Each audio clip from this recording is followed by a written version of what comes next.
ஏன் பிரபு ஒழுங்கா சாண்டிங் பண்ண மாட்டீங்க, ஏன் பிரபு ஒழுங்கா பக்தி பண்ண மாட்டீங்க, ஏன் பிரபு கோயிலுக்கே வர மாட்டீங்க அப்படின்னு கேட்கும். அப்படின்னா உடனே என்ன சொல்றாங்க, பிரபு கிருஷ்ணர் வந்து கருணையே கொடுக்கறது இல்லை பிரபு, கிருஷ்ணர் கருணையே காட்ட மாட்டார் பிரபு அப்படின்றத வந்து சொல்றாங்க. But Srila Prabhupad very clearly said, Srila Prabhupad ரொம்ப தெளிவா சொல்றாங்க, எந்த ஒரு பக்தனுக்கு, எந்த ஒரு நபருக்கு கிருஷ்ண பக்தியுடைய அந்த அறிமுகம் வந்து கிடைத்திருக்கின்றதோ அவர் ஆல்ரெடி வந்து கிருஷ்ணருடைய முழு கருணையை வந்து பெற்றிருக்கிறார்.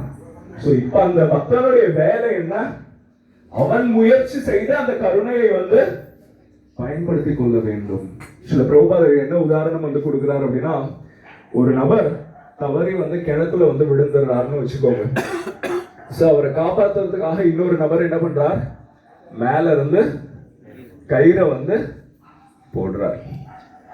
சோ கயிறு போட்ட பிறகு அந்த உள்ள விழுந்த நபர் என்ன பண்ணணும், அவர் தான் அந்த கயிறை பிடிச்சு அவரும் என்ன பண்ணணும், ஏறி வரத்துக்கு வந்து முயற்சி பண்ணணும். நான்லாம் எதுவுமே பண்ண மாட்டேன், நான் இப்படியே கிணத்துக்குள்ளே இப்படியேதான் வந்து இருப்பேன், கிருஷ்ணரா பார்த்து என்னை தூக்கி விட்டா போதுன்னா காலம் ஃபுல்லா இந்த சாக்கடையிலே வந்து வாழ வேண்டியதுதான்.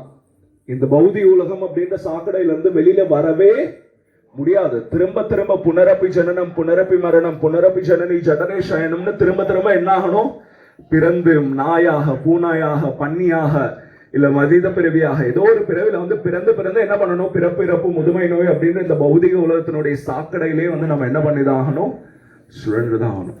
இதுல இருந்து வெளியில வரணும் அப்படின்னா நமக்கு கிடைத்திருக்கக்கூடிய அந்த கிருஷ்ண பக்தி அப்படின்ற அந்த அறிமுகத்தை, அந்த கயிறை வந்து பயன்படுத்தி கொண்டு என்ன பண்ணணும், நம்ம தான் வந்து பிடிச்சு மேல வரணும். சோ நமக்கு ஆல்ரெடி கிருஷ்ண பக்தியுடைய அறிமுகம் வந்து கிடைச்சிருச்சு அப்படின்னா கிருஷ்ணருடைய கருணை வந்து கிடைச்சிருச்சுன்னு அர்த்தம். ஆக்சுவலா இப்போ வந்து அந்த பக்தனுடைய கடமை என்ன பண்ணணும், அந்த கயிறை பயன்படுத்தி அவன் தான் வந்து விடாமுயற்சி எடுத்து என்ன பண்ணணும், மேல ஏறி வரணும். நான் எந்த முயற்சியும் எடுக்க மாட்டேன்,